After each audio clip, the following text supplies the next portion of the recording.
ఉప్పులో మీ చెవట పడుతుందండి. ఇడ్లీలో 2 చెంచాల ఉప్పు తగ్గించు లక్ష్మి. ఎలాగో మనం పేదోళ్ళమే కదా, కనీసం ఉప్పు ఖర్చైనా తగ్గుతుందనుకో.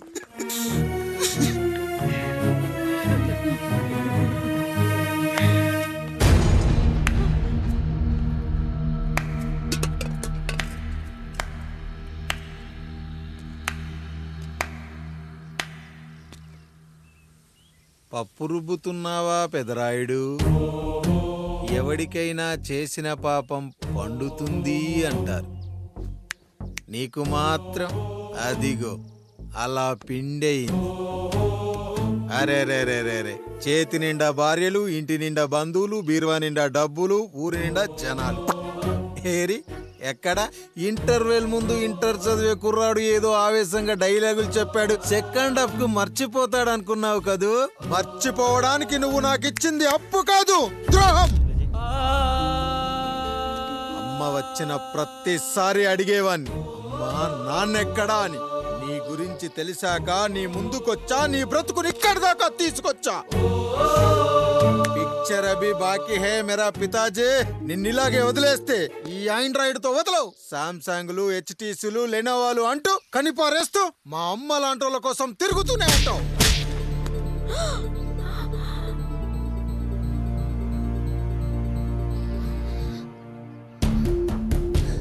అమ్మా అమ్మా, ఛీ, నన్నలా పిలవకురా. ఎవరిని పట్టుకొని ఎన్ని మాటలు అంటున్నావురా? రాయికి వరమిచ్చిన రాముడు దేవుడైతే, ద్రౌపదికి చీరిచ్చిన కృష్ణుడు దేవుడైతే, నాకు బిడ్డనిచ్చిన ఆయన కూడా దేవుడేరా. ఏంటి ఇలానే వదిలేస్తే బిడ్డల్ని కంటూ వెళ్తాడా? అసలు ఆయన కంటూ సొంతంగా ఒక్క బిడ్డ కూడా లేడు.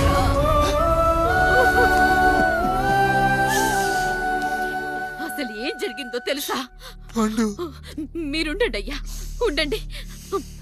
మొదటి భార్యని చేసుకున్నాక పిల్లలు పుట్టలేదని రెండో పెళ్లి చేసుకున్నారు. ఆవిడకి పుట్టలేదు. మూడోసారైనా తగులుతుందనుకున్నాం, తనకే పుట్టలేదు.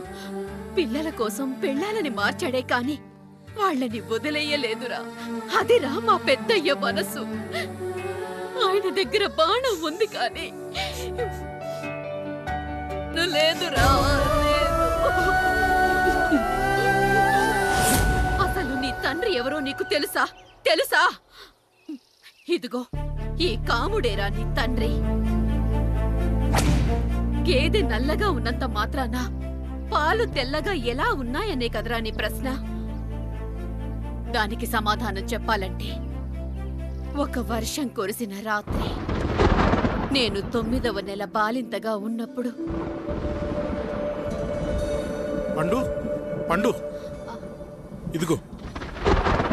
ఏమిటండి ఇది? నిద్రలేస్తే నేను, బయటికెళ్తే గంటోడు, పక్కకెళ్తే పాలేరు, ఎప్పుడూ తిరిగే తాయారు. రోజు మమ్మల్ని చూసి చూసి బిడ్డ కూడా జిడ్డుమొహం వేసుకుని పుడతాడేమో అని భయంగా ఉంది. కడుపులో ఉన్నప్పుడు మనం ఎవరి మొహాలైతే చూస్తామో అచ్చం వారి పోలికలతోనే పుడతారంటారు. పొరపాటున నా పోలికలతో పుడితే? అదేంటి కాముడు, నీకేం తక్కువ? జుట్టు ఉండాల్సిన చోట లేకుండా అవసరం లేని చోట విపరీతంగా పెరిగిపోతుంది. మనకు పుట్టబోయే బిడ్డ గొప్ప అందగాడై ఉండాలి. ఇదిగో రోజు ఈ దేవుడి ఫోటోలు చూడు, వాళ్ళలాగే అందంగా పుడతాడు. కడుపుతో ఉన్నప్పుడు ఎవరి ఫోటో చూస్తే ఆ పోలికలతో బిడ్డ పుడతాడా? కనిపించని దేవుడి పోలికలు నా బిడ్డకెందుకు? ఈ ఊరికి దేవుడు రాయుడు. నా బిడ్డ ఆయనలాగే పుట్టాలి, ఆయనలాగే పుట్టాలి.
ఏంటి పండు ఇలా వచ్చావు?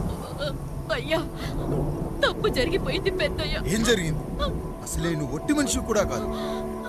ఒక్కసారి ఇటు చూడండి అయ్యా.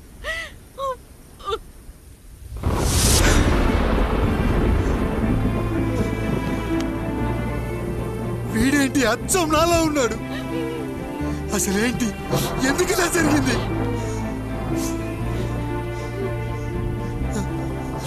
నువ్వు ఎప్పుడైనా చీకట్లో పంపు సైడ్ దగ్గరికి వచ్చావా? మరి అమలాపురంలో శివాలయం దగ్గర రత్నాలు నీకేమైనా అమ్మవుతుందా? లేదు. పిఠాపురంలో పద్మ, రామాపురంలో లక్ష్మి, కాకినాడలో సుజాత. అయ్యో దేవుడా, అయ్యా అసలు ఇదంతా ఎలా జరిగింది పండు? అయ్యా, ఇదంతా కాముడి వల్లే అయ్యా, కాముడి వల్లే. కాముడా? కాముడు కుటుంబానికి నాకు ఏం గుర్తు రావట్లేదే.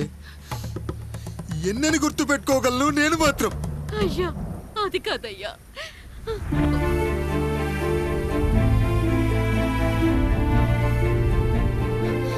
అలా రోజు మీ ఫోటో చూసి చూసి అచ్చం మీలాగే పుట్టాడు. అయ్యో, నా పోలికతో బిడ్డ కావాలనుకోవడం ఏంటి పండు?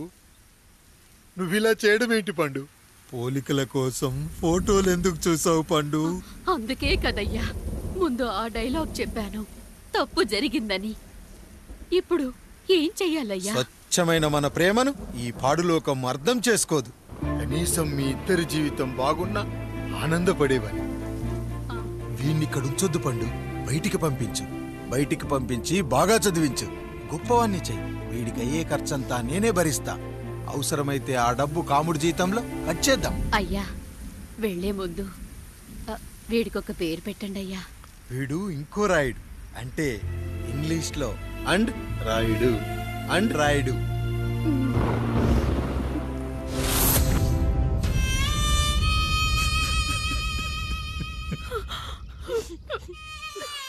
ఇది రా నీ కథ, నా గతం.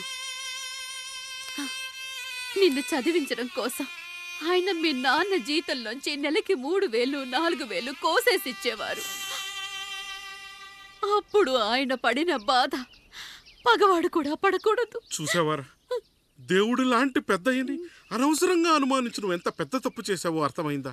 ఒకడు నిమ్మకాయ పెట్టి పసుపు వేసి ఉప్పు కలిపి పులిహోర చేయొచ్చు, కానీ ఆ పులిహోర ఎప్పటికీ దేవుడి ప్రసాదం. నువ్వు ఆ దేవుడి ప్రసాదం, ఇక ఆయనే మీ నాన్న.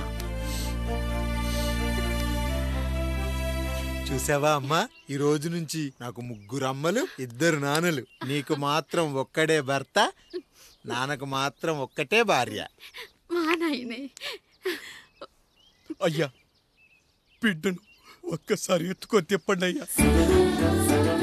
బాబు, నాన్నా,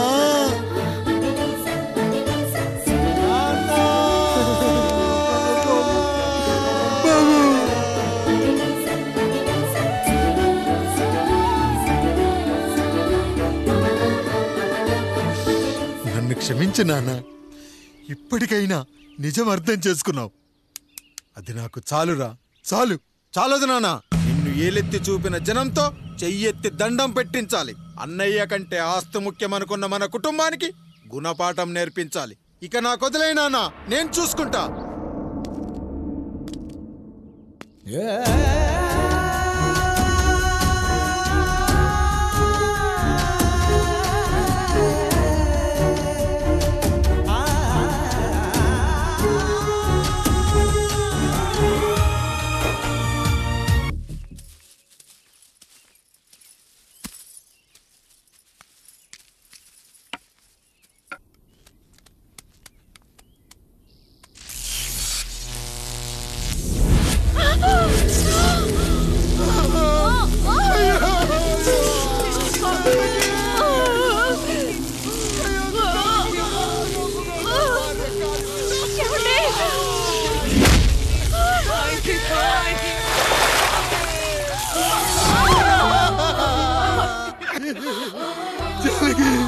అయ్యో అయ్యో, చచ్చిపోతున్నావా?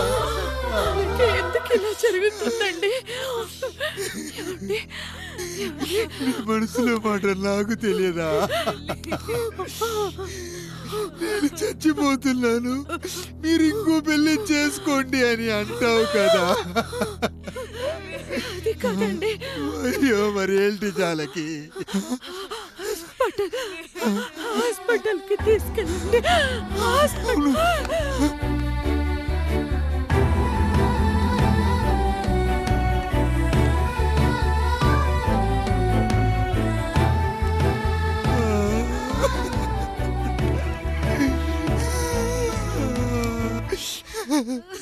జానకి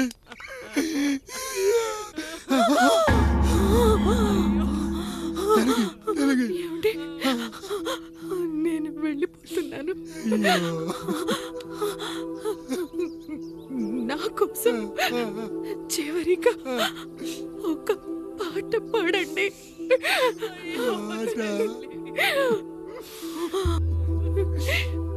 ಎಲ್ಲರಿಲಿ ఏదరికి చేర్చిన సంగ్రామ. వద్దండి. కష్టాల్లో కూడా మీరు కన్నీళ్ళు పెట్టకూడదండి. వెళ్ళే ముందు అక్కతో కలిసి ఒక మంచి ఊపున్న పాట పాడండి. పాట.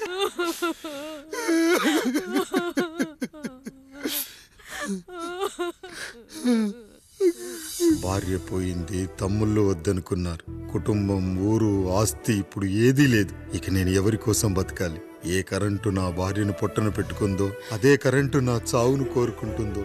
నా చావుతో అయినా నా తమ్ముళ్ళు, నా జనం నన్ను అర్థం చేసుకోగలిగితే చాలు. ఉంటాను, ఉంటాను.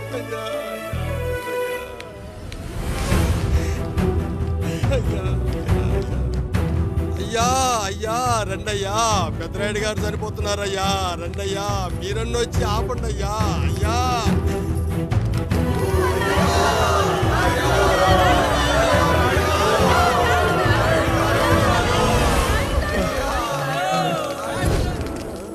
ప్రజల్లారా, నా బిడ్డల్లారా, నా జీవితం మీకే అంకితం. మళ్ళీ జన్మంటూ ఉంటే మీకోసం తిరిగి వస్తాను.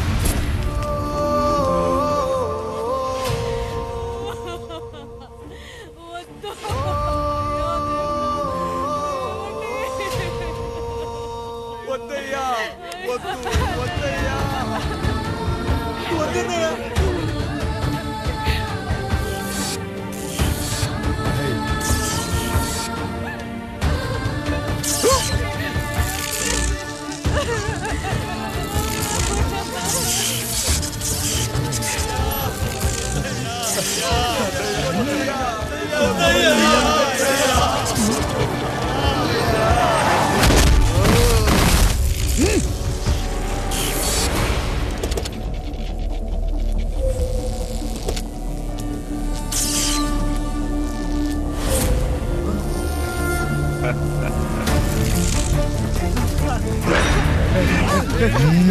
వదలరా.